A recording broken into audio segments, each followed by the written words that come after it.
Hello everyone, welcome back to the stocks club. Last video में हमने RSI indicator के बारे में देखा था कि आरएसआई इंडिकेटर क्या होता है और इस पे आप चार्ट पर कैसे अप्लाई कर सकते हैं, आपको कौन कौन सी चीज़ें देखनी और कैसे आप बिगिनिंग स्टेज में इसकी हेल्प से बाइंग और सेलिंग कर सकते हैं। तो आज के वीडियो में हम एक और इंडिकेटर कवर करने वाले हैं, moving average, simple moving average. तो चलिए वीडियो स्टार्ट करते हैं और देखते हैं कि सिंपल मूविंग एवरेज क्या होता है। तो सिंपल सी लैंग्वेज में हम देखें तो एवरेज का मतलब क्या होता है। तो जैसे कि मान लीजिए आपने 10 बैट अलग अलग प्राइस पे खरीदे हैं, तो एवरेज क्या होगा, इन टोटल बैट्स की प्राइस को ऐड करके बाई 10 कर देंगे तो एक बैट की एवरेज प्राइस आ जाएगी। सेम इसी तरह स्टॉक मार्केट में क्या होता है कि कुछ प्रीवियस डे की कैंडल्स का क्लोजिंग को आप जब कनेक्ट करते हैं, जैसे कि मान लीजिए आपने 20 SMA इंडिकेटर लगा रखा है, तो 20 SMA मतलब आपने लास्ट 20 दिनों की कैंडल की क्लोजिंग प्राइस को कनेक्ट किया है, तो इनकी एक एवरेज लाइन प्राइस जाएगी जिसको हम मूविंग एवरेज लाइन बोलेंगे। अब ये मूविंग क्यों है, तो ये मूविंग इसलिए है, मान लीजिए कि आपने 20 दिन का SMA लगाया है, जैसे ही नेक्स्ट डे की कैंडल बनेगी तो इस नेक्स्ट डे की कैंडल में ये 21वें दिन की कैंडल ऐड हो जाएगी और फर्स्ट डे की कैंडल हट जाएगी। अब इनके सेकंड कैंडल से लेके और 21वीं कैंडल, मतलब इन 20 दिनों की कैंडल का एवरेज प्राइस आपको चार्ट पर दिखेगा। अब हम एक बार चार्ट पर इसको लगाकर देख लेते हैं कि कैसे लगेगा और इसमें आपको कौन कौन सी चीज आप चेंज कर सकते हैं। तो चलिए अब हम देख लेते हैं कि आपको मूविंग एवरेज इंडिकेटर चार्ट पर कैसे लगाना है। तो आपको ये इंडिकेटर्स के सेक्शन में जाना है और यहाँ पर मूविंग एवरेज सर्च करना है। ये आपका मूविंग एवरेज लग जाएगा। अब आपको एक लेंथ सेटिंग आप यहाँ से चेंज कर सकते हैं, कितने भी आपको करनी है। मान लीजिए आप 20, 50, 44, 25 जितनी भी आप चेंज करना चाहते हैं कर सकते हैं। मैं यहाँ पे 44 कर रहा हूँ। लेंथ ये क्लोजिंग बेसिस पर है, ये लग जाएगी। आप इसके लेंथ को थोड़ा, थिकनेस को थोड़ा बढ़ा सकते हैं यहाँ से इनपुट पे स्टाइल पे जाके। अब आपको ये मूविंग एवरेज यहाँ पर लगा हुआ दिख रहा होगा। अब आप मूविंग एवरेज में एक चीज देख सकते हैं कि कुछ जगह राइजिंग है, कुछ जगह ये फॉलिंग है। जैसे मूविंग एवरेज ऊपर की तरफ जा रहा है तो हम इसको राइजिंग मूविंग एवरेज बोलेंगे, और नीचे की तरफ आ रहा है तो हम इसको फॉलिंग मूविंग एवरेज बोलेंगे। जैसे देखिए ऊपर की तरफ जा रहा है तो हम इसको राइजिंग मूविंग एवरेज बोलने वाले हैं। आप ये देखिए पूरा ये टोटल राइजिंग है, यहाँ पर इधर से इधर तक लेकर राइजिंग मूविंग एवरेज है। Rising rising rising continuously rising moving average है, कंटिन्यूअसली राइजिंग है। देखिए इस जगह पे फॉलिंग मूविंग एवरेज है, यहाँ पे फॉल कर रहा है, प्राइस नीचे की तरफ आ रही है, तो ये फॉलिंग मूविंग एवरेज है। ये लास्ट 44 डेज कैंडल्स का क्लोजिंग प्राइस पर है। अगर आप इसको लेंथ सेटिंग को चेंज कर सकते हैं, मैंने आपको बताया था यहाँ पे जाके इनपुट पे जाके आप लेंथ सेटिंग को चेंज कर सकते हैं। 20, 25, जैसे मैं इसको मान लीजिए 30 कर देता हूँ तो ये 30 SMA यहाँ पे अप्लाई हो जाएगा। अब ये 30 SMA यहाँ पे अप्लाई हो गया। अब ये लास्ट 30 दिनों की कैंडल की क्लोजिंग बेसिस पर मूविंग एवरेज आपको दिखेगा। तो बेसिकली मार्केट में कौन कौन से SMA है जो लोग यूज करते हैं, तो 200 SMA, 50 SMA, 44 SMA, 25, 20, 15, 14, बहुत सारे SMA जो लोग यूज करते हैं। बेसिकली आपको मान लीजिए आपको इन्वेस्टिंग के लिए देखना है तो आप बड़े टाइम फ्रेम पर SMA देखेंगे तो आपको ज्यादा दिन की कैंडल देखनी है, तो 200 SMA और 50 SMA आप यूज कर सकते हैं। मान लीजिए आपको पोजिशनल ट्रेडिंग करनी है या फिर स्विंग ट्रेडिंग करनी है तो इसके अकॉर्डिंग आप 20, 50 और 44 जैसे SMA देख सकते हैं। और मान लीजिए आपको सेम डे बाय सेल करना है, इंट्राडे ट्रेडिंग करनी है, फ्यूचर ऑप्शन करना है, तो इसके लिए आप 5 SMA और 10 SMA यूज कर सकते हैं। जब मार्केट में आपको 50 SMA और 200 SMA का क्रॉसओवर देखने को मिले तो इसको हम गोल्डन क्रॉसओवर मिलते हैं। ये एक अच्छी अपॉर्चुनिटी होती है आपके लिए ट्रेडिंग के लिए। तो जब भी आपको 50 SMA और 200 SMA का क्रॉसओवर मिले तो अच्छे तरह से आप इसमें पोजीशन बना सकते हैं। मूविंग एवरेज बेसिकली दो तरह के होते हैं, एक फॉलिंग और एक राइजिंग। जब भी आपको राइजिंग मूविंग एवरेज मिले तो आप इसमें बाई कर सकते हैं। जब भी आपको राइजिंग मूविंग एवरेज दिखे चार्ट पर, राइजिंग मतलब आपको मूविंग एवरेज की लाइन ऊपर की तरफ जाती दिखे, तो आपके लिए अच्छी बाइंग अपॉर्चुनिटी इसमें मिल सकती है। और जब डाउनफॉल की तरफ आए, मतलब मूविंग एवरेज फॉलिंग हो, तो इसमें आपको अच्छी सेलिंग अपॉर्चुनिटीज मिल सकती है।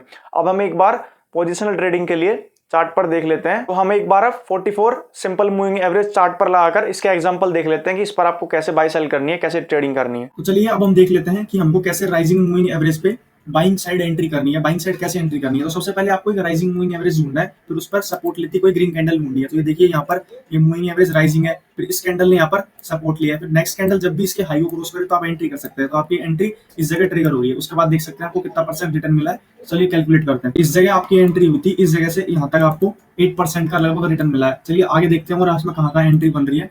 तो ये देखिए राइजिंग अभी भी है मूविंग एवरेज, इसके नीचे जाके कैंडल ने यहाँ पर सपोर्ट लिया है। तो इसके ऊपर आप मतलब एक कैंडल ग्रीन कैंडल इस लाइन के ऊपर क्लोज करनी चाहिए, फिर उस कैंडल का जब भी हाई क्रॉस होगा आपको एंट्री करनी है। तो ये आपकी एंट्री हो जाएगी। इसमें हम % कैलकुलेट करते हैं कि कितना % रिटर्न आपको मिला है। ये देखिए यहाँ तक तो इसमें करीब 12% का रिटर्न मिल चुका था। इसमें इसका आपका एग्जिट कहीं पे नहीं आया, तो कंटिन्यूअसली ये आपके प्रॉफिट में जा रही थी ट्रेड।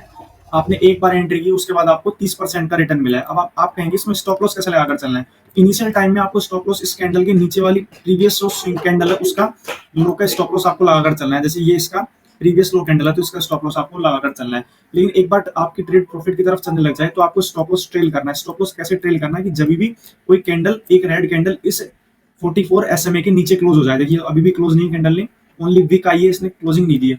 कंटिन्यूअसली ये ट्रेड आपकी अभी भी ऑन है, अभी भी ऑन है यहाँ तक। फिर यहाँ पे जाके इस कैंडल ने आपका क्लोजिंग दिया है, तो इसे इसके अकॉर्डिंग देखें तो इस कैंडल ने आपको 34% के समथिंग रिटर्न दिया है।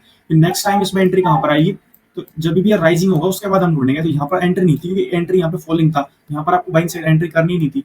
लेकिन इस जगह देखिए मूविंग एवरेज राइजिंग हो गया है, तो आपको अगेन यहाँ पर एंट्री का मौका मिला है। कितनी तारीख को एंट्री का मौका मिला आपको? 5 अप्रैल को, क्योंकि एक कैंडल ग्रीन कैंडल इसके ऊपर क्लोजिंग दी है, उसके ऊपर हाई जब भी ब्रेक हुआ है तो आपको एंट्री करनी थी। तो आपकी एंट्री समथिंग 387 के समथिंग आपकी एंट्री हुई है। उसके बाद ट्रेड अभी भी कंटिन्यूएशन में, वो तकरीबन 3% का प्रॉफिट आपको दे चुकी है, और ये काफी और ऊपर जाने की कोशिश करेगी, बिकॉज इसका ये देखिए रेजिस्टेंस जोन भी ब्रेक हुआ है और ये ऑल टाइम हाई पे चल रहा है अपना स्टॉक, तो ये काफी लंबी जा सकती है। ये ट्रेड आपको काफी प्रॉफिट दे सकती है। चलिए अब हम देख लेते हैं कि फॉलिंग मूविंग एवरेज में आपको कैसे एंट्री करनी है, कैसे ट्रेड करनी है। तो पहले ये देखिए, ये आपको मूविंग एवरेज कैसा दिख रहा है, प्राइस नीचे की तरफ आती हुई दिख रही है, तो ये आपको फॉलिंग मूविंग एवरेज दिख रहा होगा। अब आपको इसमें एंट्री कैसे करनी है, तो अभी तक तो आपकी एंट्री इसमें बनी नहीं है, आगे देखते हैं कहाँ पर बनती है। तो आपको सबसे पहले क्या देखना है कि एक कैंडल इसके रेड कैंडल इसके नीचे क्लोज करनी चाहिए। तो रेड कैंडल इसके ऊपर क्लोज किया तो इसको कंसीडर हम नहीं करेंगे, लेकिन नेक्स्ट कैंडल ने इसके नीचे क्लोज किया तो हम इसको कंसीडर कर सकते हैं। जब भी इस कैंडल का लो ब्रेक होगा तो आपको एंट्री करनी है। इनिशियल स्टेज में आपको स्टॉप लॉस कहां कर लगा चलना है, प्रीवियस स्विंग हाई का स्टॉप लॉस आपको लगाकर चलना है। मैक्सिमम 5% से ऊपर का आपको स्टॉप लॉस लगाकर नहीं चलना है। तो बेसिकली 97 के समथिंग आपकी एंट्री थी और स्टॉप लॉस आपका 104 था, जो कि थोड़ा बड़ा है 5% से। तो आप इसको थोड़ा मैनेज करके इस कैंडल के हाई के या फिर समथिंग 5% का स्टॉप लॉस लगाकर चल सकते हैं। उसके बाद आपकी एंट्री ट्रिगर हो गई। अब हम देखते हैं कि इसमें आपको कितना प्रॉफिट देखने को मिला है। तो आपकी एंट्री हुई थी समथिंग 97 के, तो हम 97 से कैलकुलेट करते हैं एक बार की आपका कितना प्रॉफिट आपको अब तक मिला है। तो इस कैंडल ने 97 पे आपकी एंट्री हुई थी और 56.65 का समथिंग 56 के इसने अपना लो लगाया है, तो आपको 42% का प्रॉफिट देखने को मिला है। इसमें और कहाँ एंट्री आपको मिल सकती थी, एक बार पीछे चल के हम देखिए। ये देखिए यहाँ पर moving average, falling moving average था, उसके बाद आपको यहाँ पर तो एंट्री मिली नहीं, लेकिन इस कैंडल ने इसके नीचे क्लोजिंग दी है। तभी भी इसका लो ब्रेक होगा तो हम एंट्री कर सकते हैं। तो आपकी एंट्री यहाँ पर ट्रिगर हुई। उसके बाद आपको कितने दिन में कितना परसेंट रिटर्न मिला आप देख सकते हैं। ये रिटर्न आपको मिला है 13% का समथिंग 15 दिनों में। हम एक और स्टॉक देख लेते हैं जिसमें कि आपको सेलिंग साइड एंट्री मिली होगी। तो ये देखिए यहाँ पे आपको डाउन साइड मतलब फॉलिंग मूविंग एवरेज देखने को मिल रहा होगा। उसके बाद हमारी कंडीशन थी कि एक रेड कैंडल इसके नीचे क्लोज करनी चाहिए। तो कंटिन्यूस यहाँ पे काफी सारी रेड कैंडल क्लोज की थी, लेकिन यहाँ पे आप देख सकते हैं कि पूरा साइडवेज स्टैंड था, तो आपको इसको अवॉइड करना था। उसके बाद एक रेड कैंडल आपको यहाँ पर देखने को मिलेगी जो इसके नीचे क्लोजिंग कर रही है, इसका लो ब्रेक होते ही आपको एंट्री करनी थी। उसके बाद हम कैलकुलेट करते हैं कि कितना परसेंट रिटर्न हमको देखने को मिला है। तो अबाउट 8 दिन में आपको 36% का रिटर्न देखने को मिला है, विच इज क्रेजी।